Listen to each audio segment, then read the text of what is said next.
Hello friends, it's Kristie Marcotte.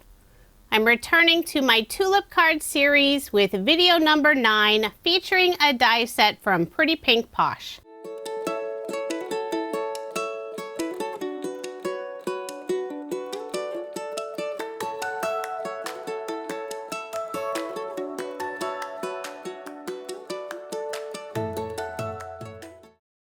Here's a look at the main products I'll be using. Pretty Pink Posh's Tulip Shaker Die set, both the grass border and the butterfly border die set. I have the Scallop Frames die set. For a sentiment, I'm using Sentiment Strips Easter, and I'll cut it out using the Sentiment Strip die set. Other than the white cardstock, all of the paper and cardstock I'll be using for my card is from Your Paper Insider. I'm showing you box number 11, which is their current box, and this is only available as a subscription.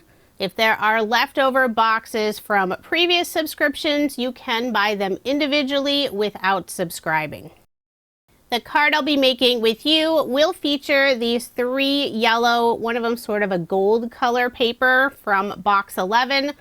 Some of the other cardstock and paper I'll be using on the card are from previous boxes, and they do have quite a few of their older subscription boxes available for purchase individually.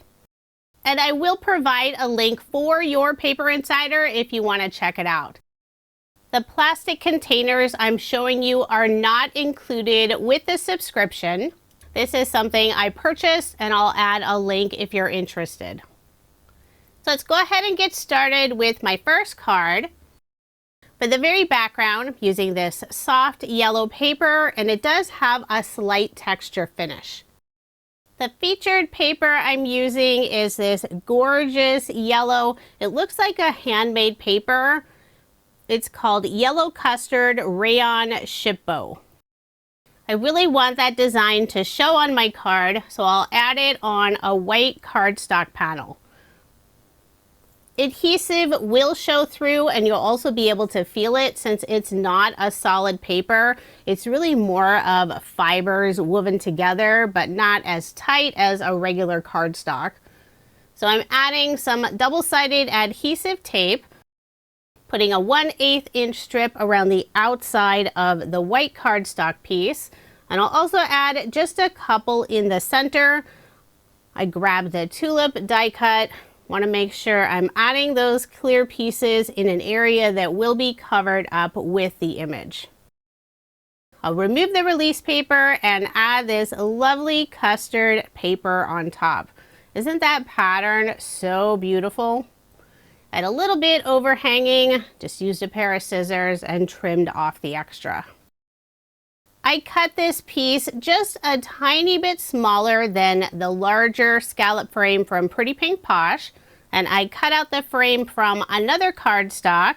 This one is the Mai Tai Cocktail Shimmer, and this is included in box number 11. I will pop it up with foam dimension using some 1/8 foam strips from scrapbook.com in the 2mm thickness. I'm almost out of them on this sheet, so I'll use up some of those small scraps. I'll just keep adding foam until I have enough around the entire frame. But before going any further, I remembered I want to add a grass border at the very bottom. Luckily, it was very easy to remove that foam piece since this cardstock has a shimmery pearlescent finish. And I didn't tear the cardstock, so I'll be able to reuse that foam strip. The 2 green cardstock colors I'm using on this card are from Your Paper Insider's box number 1, and I believe it is still available. I used the lighter green cardstock color for the grass, and to adhere it in place, I'll put a 1/8 inch strip of the clear double-sided adhesive tape. And I'll trim the very side of the grass. Want to make sure it fits behind this frame nicely. One of the blades of grass was sticking up on top of the foam, so I just used a pair of scissors and trimmed that off. So after adhering the grass border, now I'll reattach that foam strip at the bottom. Now I'll remove the release paper from the foam and attach this lovely yellow background on the back side of the frame. This piece is just a tiny bit smaller, but it's big enough that it fills the inside of the scallop frame. Adding the scallop frame on top of this delicate yellow paper will ensure that it stays in place. Next, I'll add the frame on the yellow cardstock background, put barely art glue on the back, adhere it in place. And the scallop frame isn't exactly the same proportion as A2 size, so there'll be a little more cardstock at the top and bottom versus the right and left side. Now I'll put ATG tape on the back and add my card front onto a card base. All of my cards in this video are American Standard A2 size, 4¼ inches by 5½ inches.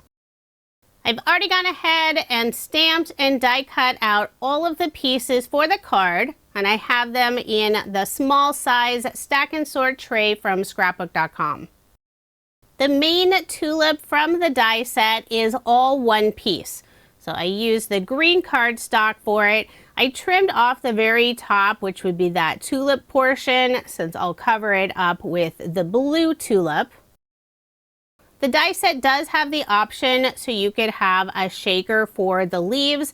I decided to only have the shaker portion be the flower. I'll start off by gluing that green stem and leaf on the background of the card, tucking the very bottom of the stem behind the grass. Now I'll start working on the shaker. Now to get the tulip flower, you'll still need to use that same background die that includes the leaves and stems. I simply trimmed off that flower portion with a pair of scissors. I've already attached a piece of acetate on the back of the front portion, and now I'll add the foam dimension. And I'm using more of the 2mm foam from scrapbook.com. This is a fairly small shaker image.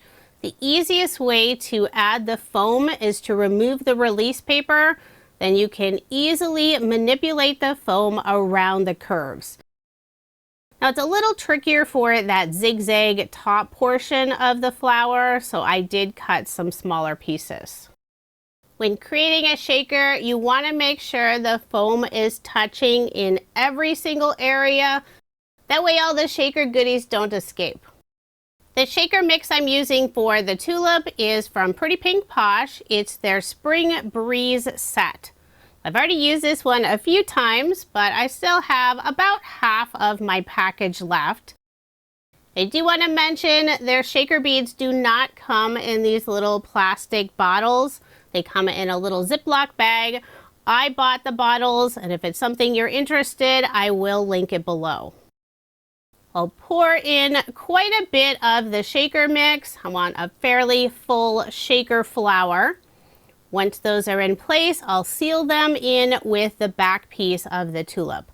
And I know blue tulips aren't really a thing, but when you're making cards, you can use whatever color you want.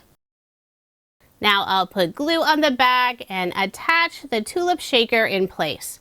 And I will put a large acrylic block on top for some added weight while the glue dries. And I wanted to show the little bottle again that I'm using for Pretty Pink Posh's shaker mix. Here's the bottle with a brand new mix. So you can see it almost fills it, but it's basically the perfect size. It's not overflowing, so you can still untwist the lid, and I love that you can see the colors through that top cap. If you want to do a shaker for the leaves, there is the individual die. So this is it cut out, that smaller piece. You would simply place it on top of the background, cut it out, and then you would add the foam around the leaves.